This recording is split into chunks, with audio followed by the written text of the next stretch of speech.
Mirë dita, paqe të gjithëve, kudo që t'jeni, vëllezër, motra, Zoti t'ju bekoj. Ne ku jemi prapë bashk këtu edhe të përfundojmë të sot të temën për sa i përket miqësisë me frymën e shenjtë, folëm të martën dhe ta përfundojmë sot. Okej, shpresoj t'jeni mirë, po edhe unë këtu të sigurohem që gjërat po shkojnë mirë. Gjithçka duket për momentin mirë. Nëse ne vazhdojmë bëjmë lutje si gjithmonë, japim mesazhet e frymës së shenjtë që na udhëheqi në këtë mesazh me miqësi me frymën e shenjtë. Miqësi me frymën vet. Amen, aleluja. Okej, hajde, bëjmë lutje, aleluja. Atë Perëndi, si gjithmonë t'japim mesazhin ty, o Zoti i madh, në praninë tonë. Ashtu siç thot psalmisti, ku do shkoj larg frymës tënde. Mosi u tha, mos na let të nisemi nga këtu qofse prania jote nuk vjen me ne. Perëndi, gjithçka që kemi nevojë, është kjo prania jote e mrekullueshme. Dhe kjo prania jote, o Zot, sot manifestohet fal pikërisht këtij personi ideal, të mrekullueshëm, të çmuar, që është pikërisht fryma e shenjtë. Fryma e shenjtë të japë mesazhin, që të na mbulosh tani në këto momente. Fryma e shenjtë, bëj që ti të gjithë flasësh. Na zbulo fjalën tënde, o Zot i madh, na flit i zemrave tona. T'jap mirëseardhjen, të më mbulosh, t'jap mirëseardhjen që të më udhëheqësh, të jap mirëseardhjen që të flasësh ti më të mirë. Të falenderoj atë që kur nuk na zhgënjen, kur nuk na turpron, je gjithmonë me ne, i mrekullueshëm, o Zot i madh. Edhe pse kalojmë vështirësi, sfida, sulme nga ana tjetër, për në emër të Krishtit Jezus, çdo gjë bashkëvepron për të mirë, për të gjithë ato që duan Perëndin dhe ecin sipas qëllimeve të Tij. Atë të falenderojmë atë që ti ke ndorë situatën. Të falenderojmë që na kupton, që na njeh, që din dobësitë tona, din gjithçka. Atë unë lutem që ta bekosh të mesazh, të bekosh vëllezërit, motrat, kudo që t'jenë, që po shikojnë, o Zot i madh, në emër të Krishtit Jezus, bëj që flaka jote frymës shenjtë të shoqërojë të mesazh, o Zot i madh. Preke popullin tënd, o Zot, bekoje, na beko të gjithëve, na udhëhiq, o Zot i madh, o Perëndi, në emër të Krishtit Jezus, në emër të Jezusit që beku qoftë gjithë jetën e vet. Amen. Amen, amen. Hey, mirë dita pra dhe herë, Zoti t'ju bekoj të gjithëve, ja ku jemi pra, vazhdojmë te mesazhin, tema dytë sot. O më mirë pjesa dytë sot, se tema është po e njëjta. Edhe po kemi atë të fundit pra, kemi pjesën e fundit sot, që kemi kap të temën e re pra, që folëm të martën, beslidhi, ashtu miqësi me frymën e shenjtë. Amen. Kush nuk e don të miqësi me frymën e shenjtë, kush nuk e don të raport kaq përzemërt, kaq intimo me frymën e shenjtë, të gjithë e duam. Sepse ai është Zoti, sidomos besimtarët që presin, besimtarët e duan këtë marrëdhënie, këtë intimitet, këtë prekje nga fryma e shenjtë, këtë prani, këtë prezencë pra që të na udhëheqë në gjithçka e kudo. Amen. Okej, folëm pjesën e parë, për sa i përket kësaj miqësie me frymën e shenjtë, e përfundojmë sot, siç thash, unë kam folur shumë për frymën e shenjtë, me të drejtën. Mesazhet që kam prek më shumë, pra sa tani po më bjen pak në mendje mua, po jam i sigurt sepse flas shpesh, është pikërisht fryma e shenjtë dhe dyta fjala. Janë këto dy mesazhet që kam përmend më shumë, që kam ndarë më shumë këtu kjo faqe. Dhe kemi prapë për frymën e shenjtë, do flasim i ditë dhe për frymën e Elias. Si thash dhe për frutin e frymës, sepse kemi edhe ty çast zbulesa nese. Kur të vi dita do flasim për ato. Siç tham, folëm pjesën e parë për sa përket saj dhe se mos gaboj e lam pra ke vargje që preka ke Korintas, i 13 dhe ke Isaia, po do rikthehem pak, prek pak gjithsesi gjithmonë, prek pak edhe nga fundi i pjesës që kaloj, që kështu pra të vazhdojmë ta përfundojmë tamam, të jetë e bashkuar pra, të jetë e lidhur mirë mesazhi, mos të jetë i ndarë, ta kuptojmë më qartë. Edhe si shtam pra, që lam dhe radhën tjetër pra, të gjithë ne e njofim atë rrezikun e negligjencës, kur ne e negligjojmë pra, sepse kur ne negligjojmë pra, paga e kësaj më shumë e madhe, shumë e lartë, mos ta harrojmë. Por nga ana tjetër, ulla që ne si krishterë kemi për të përshkruar, është akoma e gjatë. Okej, kështu që edhe ne duhet t'i dorëzohemi Zotit pra për çdo gjë pa e neglixhuar asgjë, sepse kjo është koha që ne të kthehemi e të jemi në atë bashkësi, në atë intimitet, në atë miqësi me frymën e shenjtë, sepse nuk është, siç tham, rasti edhe as për fuqi, nuk është as për forcë, por është për frymën time, thot Zoti i ushtrive. Të gjithë ne e dim dhe e duam këtë gjë. Preka ke 2 Korintasve, letra 2 të Korintasve, e palit pra, ke kapitulli 13, vargu 13, lexuam që hiri i Zotit Jezu Krisht, dashuria e Perëndis dhe bashkësia e frymës shenjtë qofshin me ju të gjithë. Amen. Pra, këtu pam dhe rast tjetër që të gjithë ne kemi nevojë për këtë frymën, për këtë person të mrekullueshëm që është fryma e shenjtë, sepse kjo është një bashkësi ku Perëndia dëshiron për secilin nga ne. Dhe vetëm kështu pra, fjalët e profetit Isaia bën akoma më realta, më të qarta, edhe i prekëm në rast tjetër, por e prek dhe sot, ke Isaia 40, vargu 31 që lexojmë prap, por ata që shpresojnë te Zoti fitojnë forca të reja, ngrihen me krah si shqiponja, vrapojnë pa u lodhur dhe ecin pa u lodhur. Pra, haleluja, vargje të bukura këto, kur prania e Zotit pra është kaq që ndjeshme, bëhet kaq reale në jetën tonë, ajo forcë çfarë bën? Mbush zemrat tona dhe papritur ne bëhemi të fortë në Zotin. Mos harrojmë, ne jemi të fortë, bëhemi të fortë, por në Zotin, jo nga vetja jonë. Kështu që vargu këtu që lexuam pra thotë që ngrihen me krah si shqiponja, thot Isaia. Shqiponja, siç e dim, ka një veti, siç fola rast tjetër, kam folë dhe shumë herë tjera për shqiponjen, që do të zgjatëm shumë për shqiponjen, me që është dhe simboli jonë i shqiptarëve.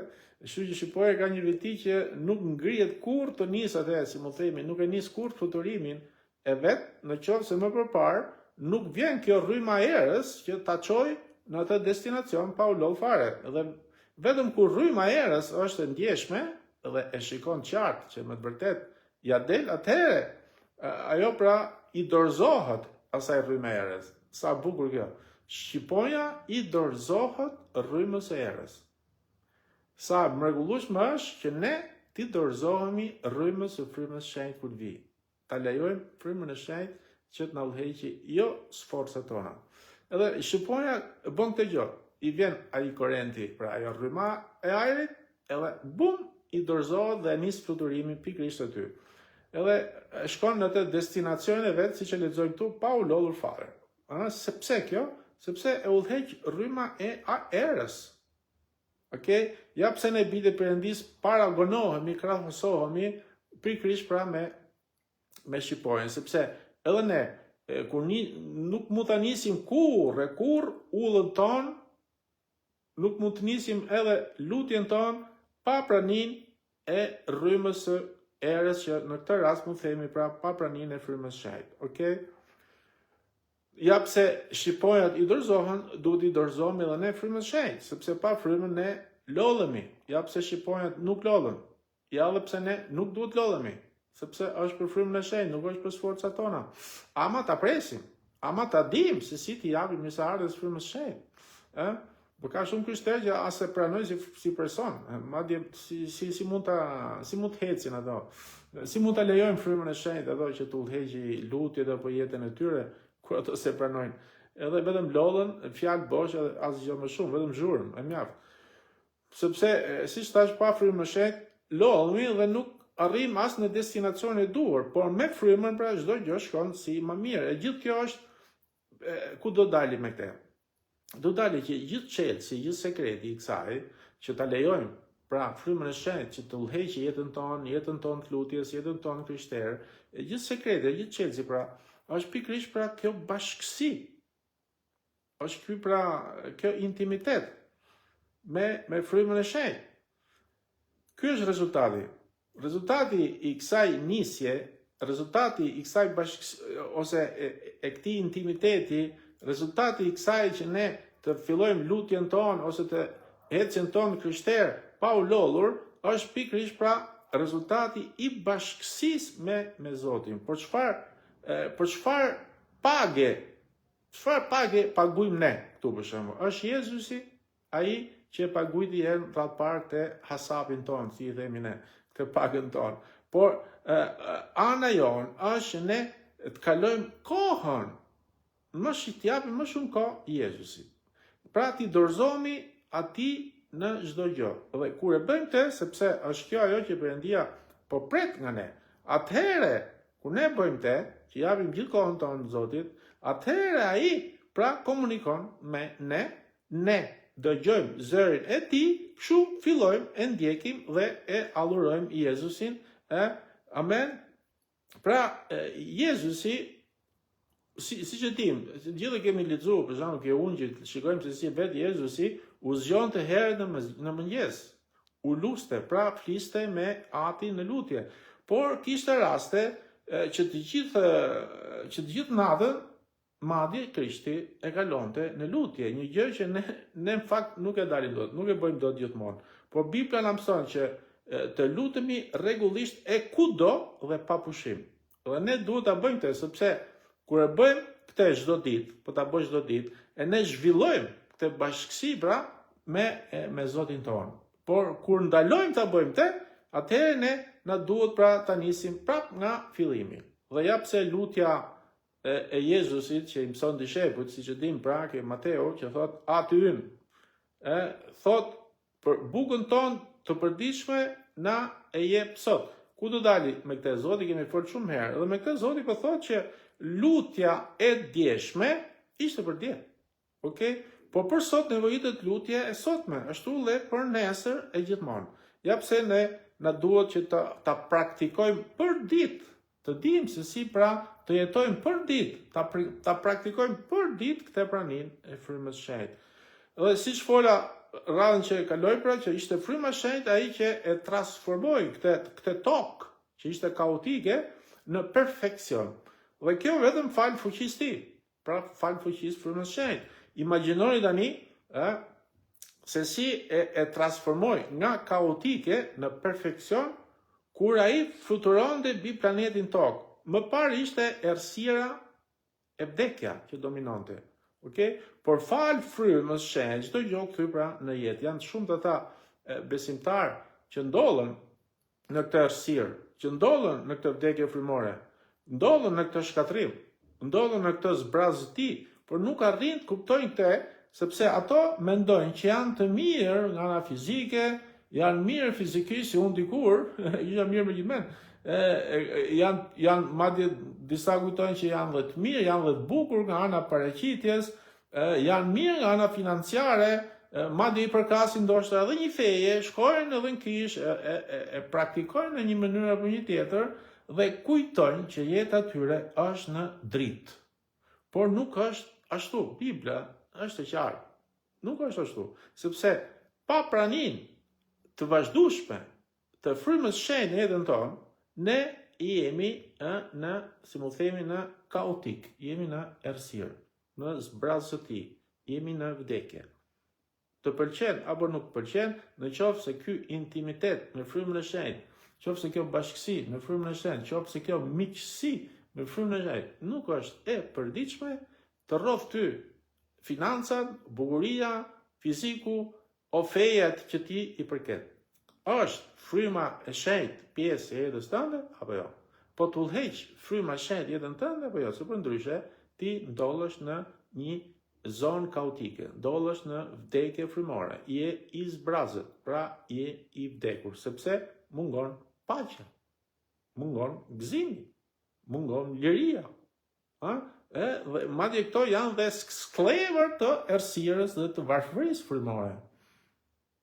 Edhe pse duket sikur jo, çdo gjë sikur I kanë, asnjë s'kanë. Dhe është ky rreziku I negligjencës.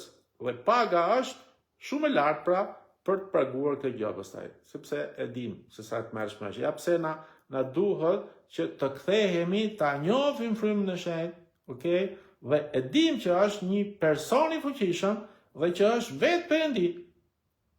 Duke qenë person mund të krijosh të raport, të marrëdhënie personale.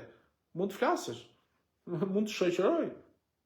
Amen. Dhe kur ne krijojmë këtë miqësi me frymën e shenjtë, atëherë dhe vetëm atëherë zemra jonë, si mu kthehet, ose fryma jonë rikthehet në jetë. Sepse edhe pse jetojmë akoma, sepse edhe Adami dhe Eva kur më gatuan, fryma i vdiq, por ato jetoshin akoma. Se Zoti i tha, po e preket të vdesësh, e kush vdiq? Vdiq ana frymore, kështu që frymëri ishte ato. Vdiqin. Ana frymës, ai elementi frymë që Perëndia vetë ja llate, vdiq. Kështu që kush komunikonte me Perëndin atëherë? Trupi dhe shpirti i Adamit, por fryma kishte vdekur. Kështu që edhe janë shumë persona sot që në një mënyrë apo një tjetër komunikojnë në formën e vet, në mënyrën e vet. Pra janë një jetë, i duket vetë sikur kanë gjithçka, sepse është shpirti dhe trupi që është një jetë, por fryma e tyre ka vdekur. Sepse mungon marrëdhënia e gjallë me frymën e shenjtë. Kështu që edhe pse jetojnë akoma në këtë mish, okay, por pa frymën ne jemi të vdekur nga ana frymore. Pikë dhe mjaft. Gjithçka që Zoti do pikërisht këtë paqëtim nga ana frymore, që ne të rikthehemi, të dorëzojmë frymën tonë Zotit, që ta ushqej Zoti. Ne gjithë e dim, sepse në momentin që e dim që trupi erdhi nga toka. Kush e ushqen trupin tonë fakt? Toka. E ku do kthehet? Në tokë. Si puna peshkut, del nga ujti. Kush e ushqen peshkun? Ujti. Pa ujë peshku, ngordh. Pa bukë, pa ushqime trupi jon, vdes. Dhe fryma jon pa Zotin vdes. Pse? Se fryma jon nuk erdhi nga toka, nuk erdhi nga ujti. Erdhi nga qielli. Fryu Zoti. Kështu që burimi i frymës tonë është qielli. Atëherë kush mund ta mbajte? Vetëm qielli. E ku do të shkojë kjo? Vetëm qiell. Po çfarë bëri Adami? Na stakoi. Na hoqi prizën, si mund themi. E vdiq frymën tonë. Edhe u staku qielli me frymën tonë, vdiqëm. Ama Jezusi tha tani unë erdha që t'ju jap jetë. Ato thoshin ç'a jetë, ne jemi një jetë jemi ne, pse nuk jemi gjallë, ne thoshin edhe me të vetën. T'ju jap jetë frymës tuaj, atë që Adami bëre që vdesin e ju, unë kam marrë tani ta ringjall prap. Edhe të rikthej prap atit, sepse nga ati erdhi. Edhe kështu që prandaj lavdi Zotit, pra kemi këtë mundësi, por duhet të kthehemi, mos të mashtrohemi, pra sepse unë shkoj me një kish, por nuk di se çka kishe shko, ose unë besoj që Zoti besoj në formën time, ka plot njerëz ashtu që thonë, unë besoj, bëj mirë, nuk vras njeri, nuk ashtu, kjo është gjithë një mashtrim i djallit. Ti bën mirë atë që bën, okay, gjithë ne duhet ta bëjmë, por nuk na shpëton ajo. Ta harrojmë të gjë, sepse e dim që ai që na shpëton është gjaku i Krishtit dhe gjaku bën frymën, ama kur vjen fryma i përgjigjet gjakut. Ne do të jemi të gatshëm. Po si do t'i përgjigjet fryma gjakut kur ne se kemi frymën, kur ne se mbajmë gjallë, kur ne nuk kemi miqësi të përditshme me atë. Ke Psalmi 33, vargu 6 thot: "Qejt u bën me anë të fjalës së Zotit." Pëlqen ky vargu. Sepse gjithë dim që kur u kriju qielli, toka dhe fryma e njeriu, këto tre gjëra, nuk gjejmë njëherë në Bibël që thuhet Perëndia tha, ose Perëndia bëri me fjalë. Jo, por me anë të fjalës. Ka diferencë, kam folur për këtë dikur. Me fjalë është fuqia e fjalës vetë. Me anë të fjalës do thotë që e komandoi dikë tjetër. Në këtë rast, për shembull, është komandu fryma e shenjtë që ta formoi vetë në person, të vej duart vetë në person. Në fakt toka thotë që Jobi thotë që Perëndia i vendosi themelet me duart e veta. Kështu që prandaj u angazhu vetë person kur bëri tokën. U angazhu vetë person kur fryu frymën e njeriu. U angazhu vetë person kur krijoi qiellin. Në fakt nuk lexojmë mirë në Bibël që Perëndia tha, ose të lexojmë që Perëndia tha të bëhet toka. Jo. Edhe nuk lexojmë mirë në Bibël gjithë Biblën që thuhet që Perëndia e krijoi tokën me fjalë, por me anë të fjalës. Me anë të fjalës do thotë që unë komandoj dikë, fjala ime ka aq fuqi sa komandoj dikë, edhe ai tjetri e bën. Në këtë rast ishte fryma e shenjtë. Kurse me fjalë është fuqia e fjalës time direkt që e bën. Në fakt ke Psalmi 33 vargu 6 thotë: "Qejt u bën me anë të fjalës." jo me fjalë, kemi kujdes. Me anë të fjalës, pra Zoti urdhëroi e dikush e bëri. Dhe kjo dikush është pikërisht fryma e shenjtë. Okej, kështu që Krishti dhe fryma e shenjtë fal fjalës që urdhëroi nga Perëndia u bë qejt, u bën tokët. Pra me anë të fjalës komandohet. Me fjalë urdhërohet. Okej, me kuptimin që fjala ime ka fuqi ta shfaqë atë gjë, direkt, fjala. Unë vetë me fjala ime që del direkt nga goja, jo unë të komandoj dikë tjetër. Sepse po unë e bëj kur komandoj dikë. Po unë e bëj kur unë vetë flas dhe ajo bëhet. Po kur unë komandoj është dikush tjetër që është angazhuar. Kur unë flas është vetë fjala ime që ka fuqi. Pra qejt u bën me anë të fjalës.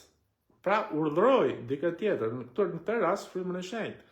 Dhe tërë ushtria e tyre me anë të frymës së gojës tij. Pra këtë që na intereson këtu është që ku është fryma e shenjtë, sepse çdo gjë është e krijuar e mbajtur fal frymës. Ky është fryma. Çdo gjë që është krijuar e mban vetë fryma.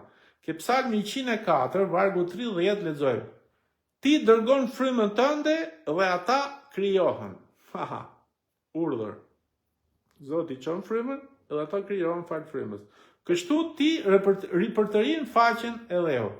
Tu shikojmë qartë që është fryma e shenjtë, fryma e Perëndis, pra ai që ka për të rirë të gjithë sipërfaqen e dheut. Edhe nxorri nga kaotike, nxorri në zbukurim.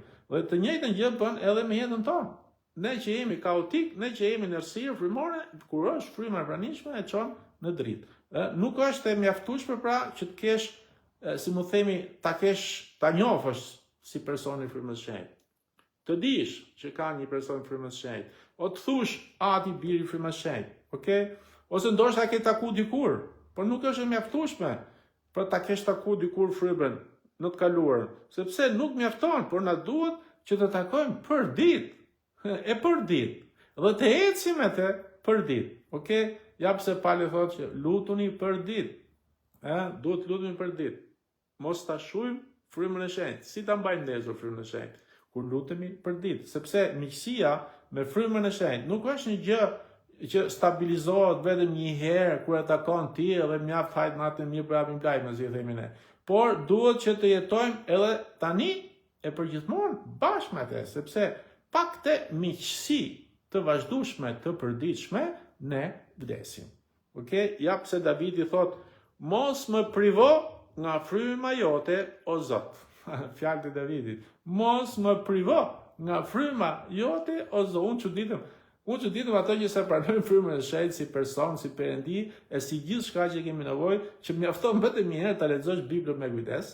Gjen shumë vargje që Bibla thotë që gjithë Chelsea është pikërisht fryma e shenjtë.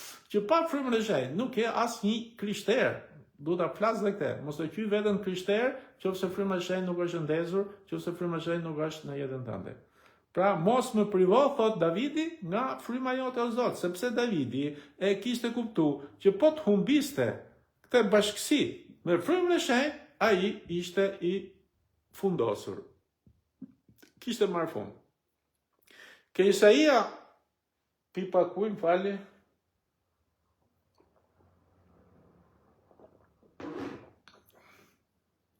Tek Isaia 20, nga vargjet 12 deri ke 18 a lexojmë.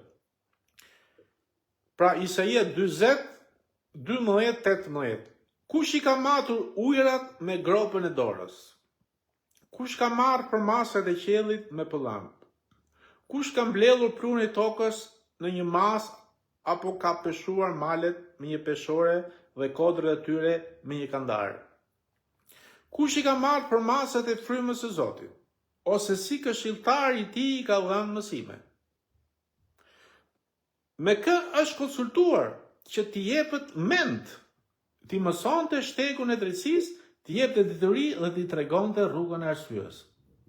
Ja, kombet janë si një pik uji në një kovë. Konsiderohen si pluri një peshore. Ja, ai ngre ishujt si të ishin një send shumë i vogël. Libani nuk do të mjaftonte për të siguruar lëndën ndjekse, që i duhet zjarrit, as kafshët e tij nuk do të mjaftonin për holokaustin. Të gjithë kombët janë si një hiç dhe para ti dhe konsiderohen para ti si një hiç dhe një kotësi. Kujt dëshironi ti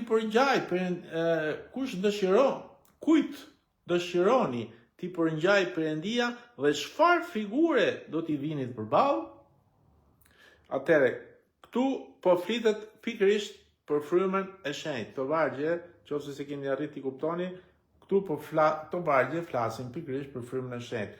Kushtot i ka marrë për masat e frymës së Zotit, ose si këshilltari i tij i ka dhënë mësime. Lexojmë këtu.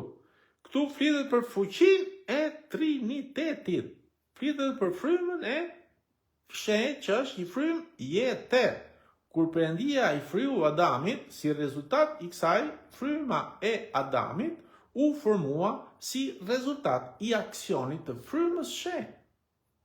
Ishte në aksion, prandaj thanë që fryma e Adamit, nuk tha Perëndia, nuk lexojmë në Bibël që thuhet Perëndia tha t'i fusin frymën Adamit. Jo. Vetë Perëndia u angazhu, sepse thot Perëndia vetë i fryu. Kush ishte Perëndia faktikisht në këtë rast? Fryma e shenjtë. Se Perëndia vetë është në qiell. S'ka zbrit asnjëherë nga froni vetë, si person flas. Po ishte fryma e Perëndisë ai që e bëri këtë. Pra fryma e Adamit u formua si rezultat i aksionit të frymës shenjtë. Kjo është që të bëj fryma e shenjtë në jetën tonë. Do pra që të na ringjalli frymën tonë, do që të na udhëheqë jetën tonë. Po kush është gjithë kjo çelësi? Aksioni i frymës shenjtë në jetën tonë. Në fakt, siç thash këto tre gjëra që nuk i kam kontrolluar shumë herë në Bibël këto tre gjëra, dhe po shikojmë edhe çka ka bërë Zakaria, ose më mirë fryma e shenjtë me anë Zakarias. Këto tre gjëra që nuk lexojmë në Bibël, një herë e kam lexuar shumë në Bibël, i kam bën shumë rëndësi, mënyrën se si nuk lexojmë një herë që thuhet që Perëndia e krijoi tokën me fjalë, por me anë të fjalës. Ka diferencë. Edhe qejt me fjalë, por me anë të fjalës. Ose frymën e njeriut me fjalë, jo, por vetë në angazhim, me anë. Kështu që ka diferencë me fjalë dhe me anë të fjalës. Me fjalë është fjala ime që ka fuqi. Me anë të fjalës dikush tjetër, pra, unë kam urdhëruar dhe dikush tjetër është angazhuar. Në këtë rast pra është fuqia frymës së shenjtë që është angazhuar. Në fakt këto tre gjëra, siç ka bërë Zakaria 12 vargu parë, i ka përmbledhur në një varg. Edhe është abisme, shiq që thotë. Orakulli i fjalës së Zotit lidhur me Izraelin. Kështu thot Zoti që i ka shpalosur qejt. Nuk thot me fjalë. Pra qejt. Thash që nuk thuhet Perëndia tha. Po është angazhuar vetë Perëndia. Në fakt, një qejt që ka hellur themelin e dheut, pra ka bërë tokën, jo me fjalë, pa i vetë është angazhuar, me anë frymës. Dhe treta, dhe ka formuar frymën e njeriu për brenda tij. Kështu që këtë Zakaria 12 vargu parë, këto tre gjëra i ka përmbledh bashkë. Dini pse? Sepse në këto tre gjëra, në gjithë Biblën, nuk thuhet një herë që Perëndia tha që të bëhet toka, ose Perëndia tha dhe të bëhet qejt, ose Perëndia tha dhe fryma e njeriu t'i futet brenda. Jo, është angazhuar vetë Perëndia në person. Në këtë rast pra është vetë personi i frymës së shenjtë. Edhe në të tre këto gjëra, të tre kanë mbledh në një varg, fryma e shenjtë e Zakaria 12 vargu parë. Edhe është për të habit pra, se si këto tre pra siç lexuam dhe ke Psalmi 33 pra, dy mënyra se si Perëndia i krijoi gjërat. Pra, Perëndia foli dhe ajo u bë, dhe Perëndia komandoi dhe ajo u shfaq. Dhe fakti Psalmi 33 siç e luam pra, si këto dy mënyra se si Perëndia e krijoi pra jo vetëm universin, tokën, gjithçka, por edhe frymën tonë siç pam pra, sepse Perëndia foli dhe ajo u bë. Kështu shikojmë që Perëndia i krijoi kur foli, i krijoi me fjalë. Por vargu vazhdon, Perëndia komandoi thotë ke Psalmi 33 dhe ajo u shfaq. Pra komandoi dika tjetër. Në këtë rast jam i sigurt që komandoi. Pra, i tha frymës shenjtë, i këtij në person vetë bëhet të gjë.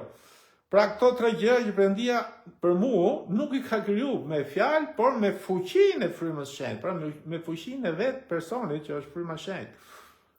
Si qejt, si tokën me frymën e njeriu. Nëse, pra, rikthehemi këtu tani, kur Perëndia i fryu Adamit, siç e dim, gjithë dim pra toka trupi doli nga dheu, fryma erdhi nga qielli dhe si rezultat i kësaj bashkësie, pra kur u bashku pra trupi me frymën që erdhi nga qielli, pra kur qielli dhe toka u bashkuan në njeriu, si rezultati i këtij bashkimi, pra njeriu u bë një qenie e gjallë. Pra shikojmë se si njeriu bën një shpirt i gjallë në këtë rast, pra dhe jap se trupi i njeriu të vdes, sepse ka nga toka. Okej, por fryma e njeriu është i pavdekshëm sepse ka ardhur nga vetë Perëndia. Ama njeriu tani që është shpirti në këtë rast që përfaqësohet nga njeriu shpirti, sepse kur flasi për shpirtërore, shpirtin është njerëzore, është e njëjta gjë, por flasi për shpirtin, por flasi për njeriu, jo frymorja. Frymorja është diçka tjetër. Ngatrojnë shumë, flasin për jetën shpirtërore, jeta shpirtërore nuk ekziston në Bibël kjo lloj shpirtëroria. Qofse i referohet shpirtit që ka nevojë të transformohet, është gjë tjetër, por faktikisht jeta jonë ka nevojë të rritet frymërisht, që raporti jonë me Perëndin të jetë i mirë, që të arrijmë pra në një maturit të mirë në qiell, ne du të rritemi nga ana frymore, jo nga ana shpirtërore. Ana shpirtërore ka të bëjë diçka që ka të bëjë me mu, midis meje dhe meje. Ose unë ndoshta preferoj të bëjmë kokën time, ose unë mund të shkoj madje dhe kundër Perëndis. Perëndia thotë u bë vullneti im, unë i them okay, po preferoj të bëhet vullneti im, sepse ky vullneti fakt përfshihet ke shpirti. Kështu që kur flasim për të shpirtërore me frymor, janë dy gjëra që akoma sot nuk arrin dot t'i dallojmë. Është një problem, po duhet kuptojmë që këtu italisht për shembull i thuhet stato d'anima. Stato d'anima këtë bosh me gjendje shpirtërore të shpirtit. Por kreshita spirituale do thot rritja frymore. Kështu që prandaj shpirtërore dhe frymore janë dy gjëra, nuk mund të njëjta gjë. Kemi kujdes. Shpirtërore ka të bëjë me shpirtin, me njeriu, me diçka me mu. Unë për shembull gjendja ime shpirtërore nuk mund të jetë e mirë për momentin, po nga ana frymore unë jam rregull me Zotin. Kur ne jemi në harmoni me Zotin, kur ne maturohemi për ditë, pra jemi në një marrëdhënie të përballë, ne nga ana frymore jemi në rregull. Por mund të kemi probleme të tjera që ndoshta mund të kalojmë në stres, po është diçka shpirtërore, nuk është frymore. Diçka që të prek mendin, diçka që stresi, siç e dim, është diçka që të vjen nga jashtë, me kuptimin nga jashtë që nuk është një smundje brendshme. Se shumë vetë kujtojnë se stresi është diçka që një smundje që një njeri e ka brenda, jo. Nuk ekziston si smundje brendshme stresi, asnjë se ka. Stresi është diçka që vjen nga jashtë. Për shembull, me lajm i keq, e kalon stres. Prishet makina, kalon stres. Prishet lavatriçja, kalon stres. Si t'ja bëj? Edhe është diçka pra që njeriu kalon stres, po janë gjëra që kanë bëjë nga ana shpirtërore, me shpirtin tim, me mendjen time, me veten time. Okej, kështu që kjo gjë është një gjë që transformohet shpirti, me anë të fjalës së Zotit. Por rritemi nga ana frymore kur ne jemi në harmoni me Zotin dhe maturohemi, më shumë ne maturohemi, më shumë ne rritemi nga ana frymore, më shumë maturohemi me Zotin. Kupton, kështu që ana frymore është diçka tjetër, ana shpirtërore është gjë komplet ndryshe, janë siç e dim ke Hebrejt 4 vargu 12 madje thotë që fjala e Zotit e ndan shpirtin nga fryma. Pse? Shpirti është lidhur me mishin, me botën, me njeriu. Fryma është lidhur me qiellin, me gjërat qiellore. Por fjala e Zotit të ndan me kuptimin që jo të mendosh në mënyrën tënde, siç mendon ti ke mendja ose ke shpirti jot, po siç kërkon Perëndia, dhe është diçka që Perëndia të flet në zemër, nuk flet ke mendja. Ja pse shpirti është psikike, është ke mendja, është mbështet ke mendja shpirti, kurse fryma është qendra, është ajo pjesa jonë qendrore që është pra në zemër, në frymën tonë. Kështu që prandaj Zoti na flet në zemër, nuk na flet ke shpirti, nuk na flet ke mendja. Është djalli që të flet tu. Ama kur ne nuk kemi fjalën e Zotit, ne mund të mashtrohemi. Po ja pse fjala e Zotit ç'a bën? Fjala e Zotit tani shpëton shpirtin, atë që thotë ke Jakobi, që fjala e Zotit do t'ju shpëtojë shpirtin, ama gjaku Krishtit na shpëtoi frymën. Prandaj janë dy gjëra që i ngatrojmë ngaherë dhe nuk po arrin dot akoma të dalin, thjesht sepse po ta marrësh nga anglishtia për shembull, Holy Spiriti, me fjalë spiriti, shpirti ngjashsojnë, por nuk është lloj. Spiriti është fryma, nuk është shpirti. Gjithë dim atë filmi si ka Ghost, ai shpirti. Ajo do të jetë shpirti.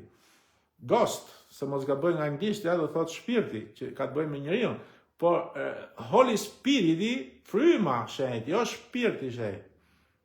Ose dhe italisht, për shembull, Spiritu Santo, Spiritu është fryma, por nga që ngjashsojnë, janë gati një lloj, dhe e marrim kështu, Spiritu është shpirti, po jo, Spiritu nuk është shpirti, Spiritu është fryma. Për shembull, shpirti nga shqipja, italisht është anima. Kështu që prandaj janë dy gjëra, edhe nga anglishtja është komplet ndryshe, sepse Holy Spirit, Spiritu është fryma. Po tjetra është ka të bëjë me shpirtin, nuk ka të bëjë me frymën. Janë ca gjëra që i ngatrojmë, por ne kemi nevojë që të rritemi në ana frymore me Perëndin. Dhe kur ne rritemi nga ana frymore, do thotë që raporti jonë me Perëndin është i mirë. Por nga ana shpirtërore, ne kemi nevojë për fjalën e Zotit. Sepse është fjala e Zotit ajo që e transformon shpirtin, por raporti me frymën e shenjtë i përditshëm na bën që ne të rritemi nga ana frymore. Okej, fjala transformon shpirtin, por fryma e shenjtë me këtë raport na rrit frymën. Rritemi frymërisht, ja pse rritja frymore dhe transformimi i shpirtit janë dy gjëra ndryshe njëra nga tjetra. Nëse ke Jobi 33 vargu 4 lexojmë: fryma e Perëndis më ka krijuar dhe fryma e të plot fuqishëm më jep jetë. Themi që fryma e shenjtë, si mos dalim jashtë asaj. Ktu flitet pra për frymën e shenjtë. Dhe Bibla këtu është shumë e qartë. Edhe ke Predikuesi 12, vargu 7 thot: dhe pluhurit i kthehet tokës siç është më parë, dhe fryma i kthehet Perëndis që e ka dhënë. Pra, trupi jon kthehet në pluhur nga ku ka ardhur, por fryma jon i kthehet Perëndis fal gjakut të Jezu Krishtit, sepse fryma jon është krijesë, është ringjallur, fal kësaj personit mrekullueshëm që është fryma e shenjtë. Ke Mikea 3, vargu 8 lexojmë: unë përkundrazi jam plot me forca të frymës së Zotit, me drejtësi dhe forcë për të bërë të njohur Jakobit shkeljen e tij dhe Izraelit mëkatit e tij. Ktu shikojmë që fryma e Zotit është fuqia e Trinitetit prap, siç e pamë pra ke psalmin. Sepse krye engjëlli Gabriel tek Luka 1 vargu 38, do të jetë ke vargu 35, duket, pra ke Luka 1 e vargu 35 e përcakton si fuqinë e të plot fuqishmit. Pra, këtu po flasim për Perëndin, sepse fryma e shenjtë është vetë Perëndi, sepse fryma është manifestimi i Trinitetit në tokë, manifestimi i Trinitetit në zemrën e një besimtari. Pra, fryma është zbulesa e Perëndis në zemrën e njeriu. Dhe çdo gjë që ne marrim nga Perëndia e ka prejardhjen nga fryma e shenjtë. Të pa frymën e shenjtë ne s'mund marrim dot asnjë gjë. Fakt ke Gjoni 6, vargu 63, çfarë thot Jezusi? Është fryma që jep jetë. Mishi nuk vlen asgjë. Fjalët që po ju tham janë frymë dhe jetë. Pra, këtu e thot Jezusi këtë, siç thash pra, sepse më përpara fjalët e tij i kishin vënë në dyshim të pranishmit atëherë. Pra, ato të pranishmit që u ndodhin aty me Krishtin, fjalët e Jezusit, ato i kishin vënë në dyshim. Por kur ai pohon që fjalët e mia pa frymën e shenjtë, thot, nuk vlen asgjë. Vetë Krishti thot që ka fuqi fjala, por nëse nuk shoqërohet me frymën e shenjtë, nuk vlen asgjë. Po si mund ta kuptojmë këtë tani? Pra, pse siç e lexuam pra që thot, është fryma që jep jetë. Kjo, pse? Sepse biri i Perëndis, pra, fliste, ishte Krishti, por nuk ishte e kuptueshme për të pranishmit. Edhe pse i fliste, fjala e tij ishte e gjallë, fjala e tij ishte jetë faktikisht, por pavarësisht nga kjo, për ato nuk ishte jetë. Ai fliste, ato nuk e kuptoshin. Ai fliste, të pranishmit aty ishte merreshin vesh. Imagjinoni veten tonë tani, sikur ne të ishim në vend të atyre të pranishme në kohën e Jezusit, ta dëgjoshim dhe ne Jezusin duke thënë që po të mos hani mishin e birit njeriu, dhe po mos të pini gjakun e tij, nuk do të keni jetë në veten tuaj. Po që do boshim ne? Qa bona do pak? Edhe ne sot, që e qymë vetë të një krishterë, edhe jemi falë kujt, falë edin, falë gjakut, falë frymës e falë fjallës, to na pojnë krishterë. Po t'ishim ne në kohën e Krishtit, edhe ne, pa një zbules nga ana e frymës, si që ai ishte biri Perëndis, e kishim ne të vështirë ta kuptoshim këtë frazë. Në fakt, do të ikshim edhe ne, si që ikën ato. Ikën gjithë, ama 12 nuk ikën. Ishin 12 dishepujt. Pse 12 dishepujt nuk ishin? Sepse këto 12 në atë kohë, paktën, kishin zbulesën e frymës që Jezusi ishte Mesia. Pra kishin të zbulesë nga fryma e shenjtë që Jezusi ishte Mesia. Edhe gjithçka që thonte ishte realitet. Kështu që Zot, si përfundim çfarë thonë ato? Zot, hajtë se po hikim. Po te kush të shkojmë? Këtu shkojmë pra që këtu shikojmë pra që vetëm vetëm fal frymës shenjtë që t'jep jetë. Dhe jeta është në Jezu Krishtin. Dhe Jezusi është vetë jeta. Ja pse ne sot mund edhe të lexojmë Biblën, por nuk mund të kuptojmë asnjë gjë. Pse? Sepse në qoftë se nuk është fryma që ta zbulon, edhe ne fundosemi si ato. Edhe ne hikim si ato. Sa vetë lexojmë Biblën sot. E çfarë bëjnë? E lexojnë, pra s'kan frymën, çfarë bëjnë? Fillen e sulmojnë. Marrin një varg. Hajtë mjek tani të mu këtë përgjigjen e këtij vargu. Jezusi, madje më thonte, po dëgjosha një që thonte, kur thot Jezusi këtë merrni e hullni në ferr, thot, e hullni në gehen. Shef, edhe ky Jezusi ka vrarë njerëz, thot. Ku aty ai po bën një metaforë, me kuptimin që Jezusi po thot që qoftë se ti do hecësh pa mua, qoftë se ti nuk do jesh i bindshëm, qoftë se ti do jesh gjithmonë me një zemër të gurtë për Perëndin, dhe nuk do t'ja dish, nuk do të pendohesh, do të presi si përfundim do marrësh të përgjigje, po jo që hulli Zoti nuk hulli asnjëri, Zoti erdhi që t'i shpëtojë, jo t'i vrasë. Po ai që s'kishte frymën e shenjtë, e kapi këtë varg, thotë shef, thotë edhe Jezus tu thot, sa i keq është thot. E kapi thotë e hulli jashtë. E kupton se si japin përgjigje sipas shefit. Pse? Se s'kan frymën e shenjtë. Kështu që kus është fryma e shenjtë që ta zbulon, edhe ne sot mund të fundosemi pa frymën e shenjtë. Ja pse ke 1 Korintasve, kapitulli 2, vargjet nga 10 deri ke 16 lexojmë. Por Perëndia na i ka zbuluar me anë të frymës së tij, sepse fryma heton çdo gjë, edhe të thellat e Perëndis. Sepse cili nga njerëzit pra një gjërat e njeriut përveç se fryma e njeriut që është në të, po kështu thot asnjëri si një gjërat e Perëndis përveç frymës së Perëndis. Dhe ne nuk kemi marrë frymën e botës, por frymën që vjen nga Perëndia, që të njohim gjërat që na janë dhuruar falas nga Perëndia. Për këto dhe flasim, por jo me fjalë të mësuara nga dituri njerëzore, por të mësuara nga fryma e shenjtë, duke i krahasuar gjërat frymore me fjalë frymore. Shi sa bukur e ka përkthyr Bibla këto? Në fakt, unë lexoj gjithmonë Diodatin e ri. Pse? Edhe pse ka shumë gabime shtypi, janë gabime shtypi, gabon njeriu pa dashje me fjalë ku i ka përkthyr, por kuptohen, edhe pse nga italisht unë i kam marrë për shembull dhe e kuptoj, si kam të dy Biblat kur lexoj, dhe e lexoj dhe italisht dhe e kuptoj kur është gabimi, po ajo që më pëlqen është sepse nuk thot, që thot, duke i krahasuar gjërat frymore, jo shpirtërore. Me fjalë frymore, jo me fjalë shpirtërore. Kupton? Bibla është shumë e qartë. Po e kanë transformuar tani Biblën, kanë bë Bibla të reja, ka futur jo shpirt i shenjtë, jo shpirtërore, që s'ka të bëj fare. Prandaj frymore. Edhe më pëlqen. Po vazhdojmë, jemi këtu pra ke 1 Korintasve, kapitulli 2, lexojmë pra vargun e 14, dhe njeriu natyror nuk i rrok gjërat që janë të frymës së shenjtë, sepse është mish. Sepse për të janë marrëzi dhe nuk mund t'i njoh, sepse ato gjykohen frymërisht, jo shpirtërisht. Frymërisht thot Bibla, e bukur. Por njeriu që është frymor, jo shpirtëror, frymor, gjykon çdo gjë dhe vetë nuk është i gjykuar nga asnjëri. Sepse kush e ka njohur mendjen e Zotit që mund të mësojë atë, por ne kemi mendjen e Krishtit.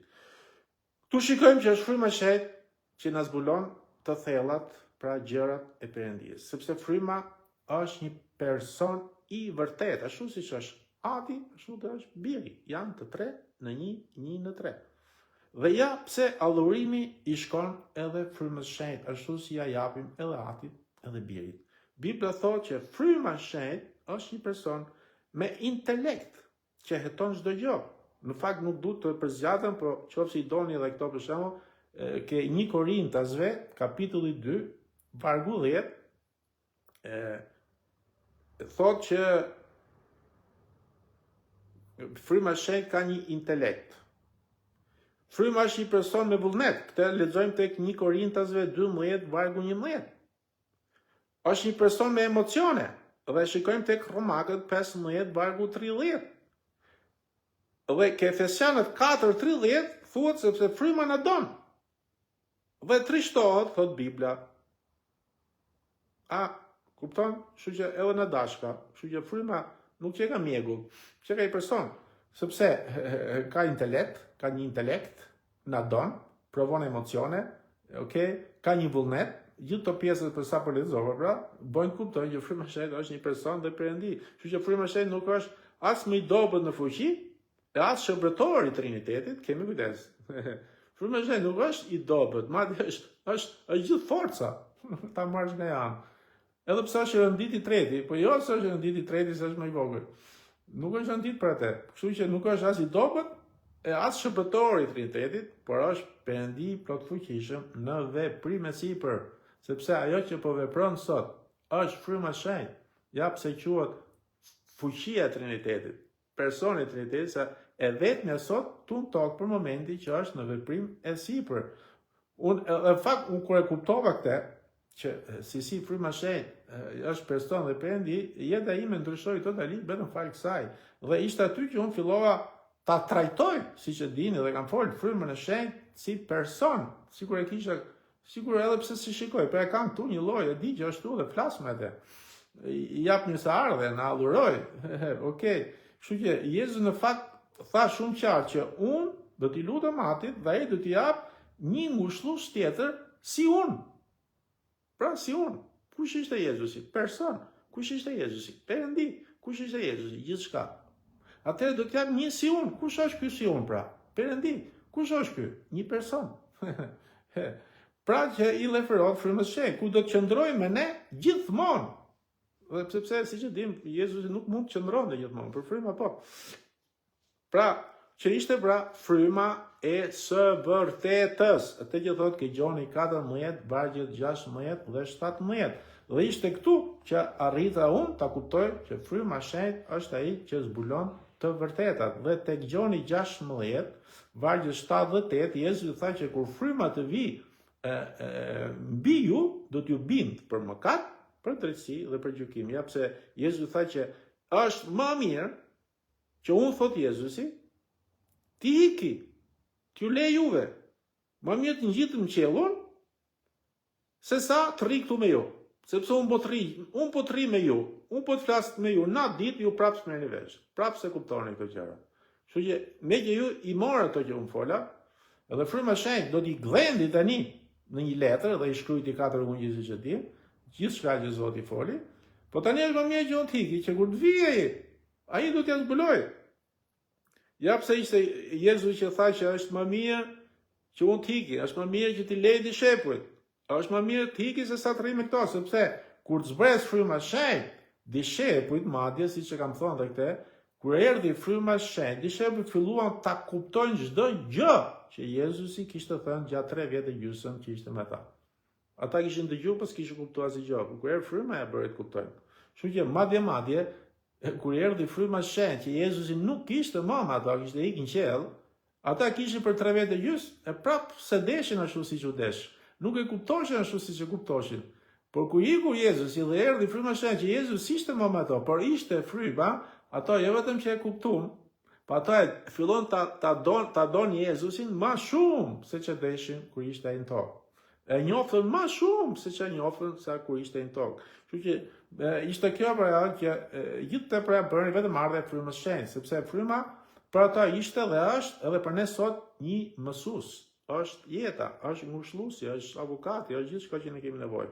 Në fakt është fryma ai pra që na zbulon Atin dhe Birin në zemrën tonë. Dhe tek 2 Korintas 13, siç e lexuam, Bibla thotë që ne jemi transformuar nga lavdia në lavdi. Dhe kjo vetëm fal frymës së Shenjtë, e cila e mori, si mu themi, atë jetën tonë kaotike dhe transformoi duke dërguar në dritë. Dhe ja pse ky raport, ky miqësi me frymën rritet dhe maturohet dita ditës dhe na kujton gjithmonë ku ishim ne, që ne ishim në terr dhe dolëm me dritë. Kjo do thotë që sekreti i fitores të një krishteri është fryma e shenjtë në jetën e tij. Amen. Ja pse sot pra edhe pas 2000 vitësh akoma fillojmë ta njohim Jezusin akoma më shumë, ta duhim Jezusin akoma më shumë. As e kemi pa, as dim gjose çka kanë ndodhur, as dim as kemi pasur lloj dhimbje. E ku e puna, dikush po na flet. E na shtyr që ne ta duam akoma më shumë. Kaq shumë aq sa e njohën apostujt atëherë. Ashtu siç e njoftën apostujt atëherë, ashtu siç e deshën apostujt atëherë, e duam dhe ne sot. Dhe kjo vetëm fal frymës së Shenjtë, sepse e njëjta frymë që ishte ka apostujt, ka ardhur ne.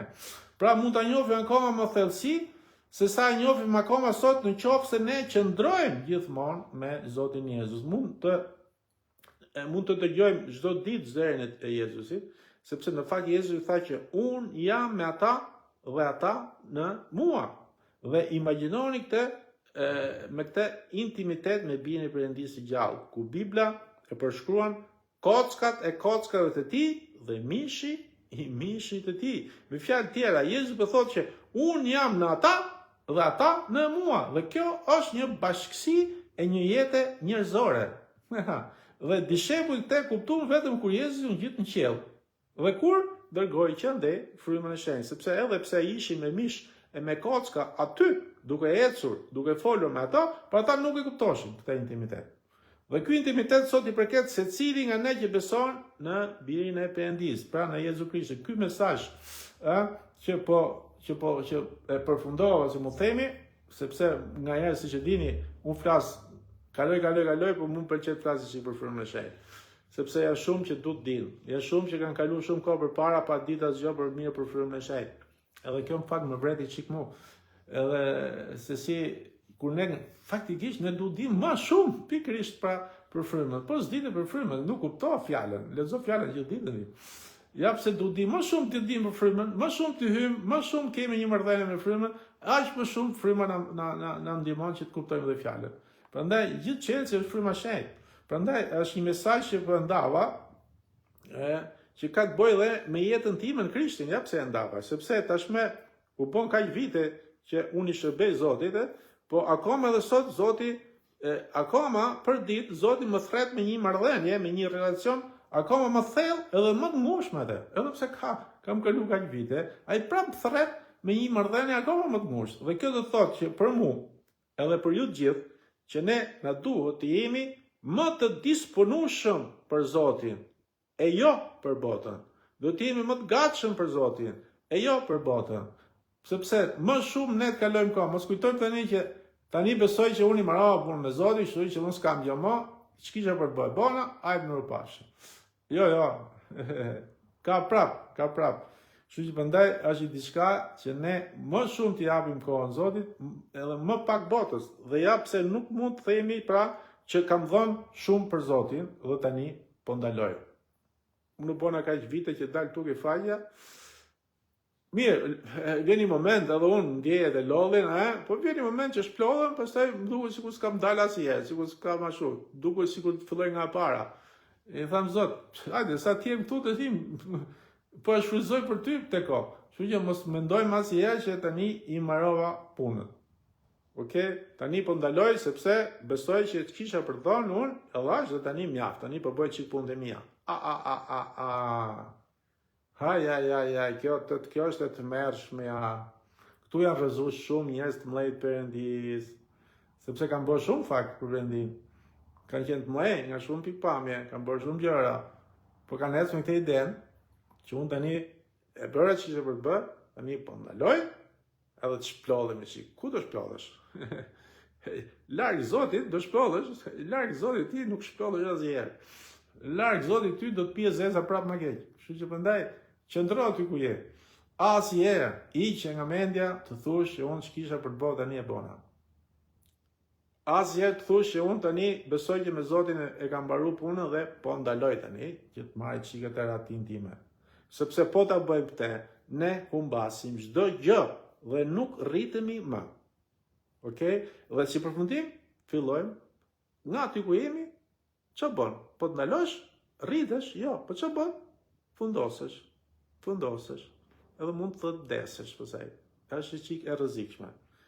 Por kur ne i themi gjithmonë po Zotit, edhe pse gjithë vështirësitë që unë kaloj, që ju s'dini asgjë faktikisht, ju dini situatën time, shumë motra e din për shkakun që kaloj edhe unë ato as vetë se di se si ja dal që të përgatis këto mesazhe që janë 2 javë, që janë goxha, unë gjithmonë tham që do ta bëj gjysore mesazhin, shko prapë orë.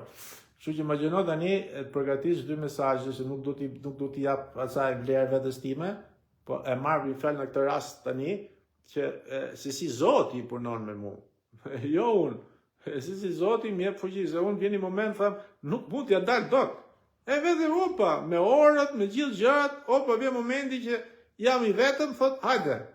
Sikur Zoti vetë i largon njerëzit në ato orare që unë do të dal këtu për shkak se i bën gjithë ai punë. Por ne në zemër do të kemi këtë, që kur të themi tani e mbarova punën që kisha mbaruar, tani po ndaloj. Jo, se po të ndalosh, jam i sigurt që do fillosh të fundosesh. Të fundosesh, dal nga dal.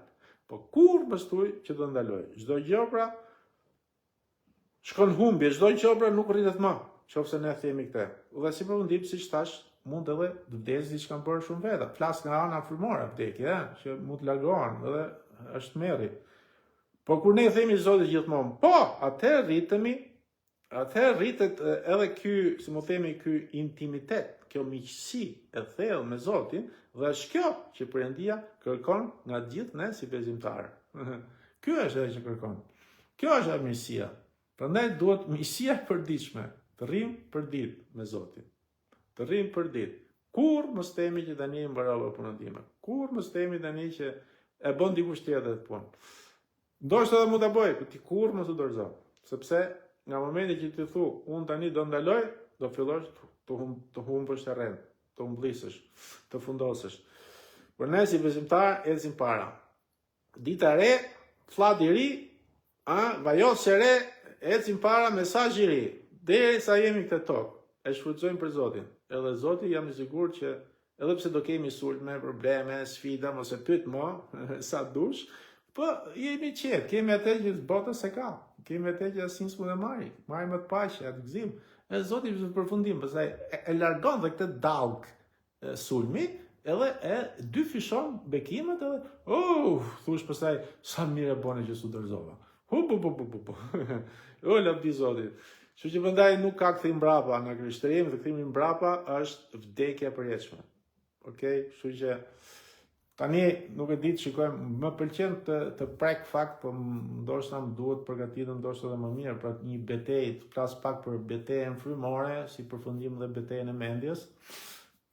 Po të shikoj nëse jam i gatshëm apo jo, ose mas javë, mas 2 javë ndoshta edhe mund të ndaj, ose javës tjetër, nuk e di, Zoti e di, po do ndajmë diçka. Kështu që ne takohemi të martën, radhën që do vi tani, javës tjetër. Ju falenderoj si gjithmonë për çdo gjë. Edhe Zoti t'ju bekoj.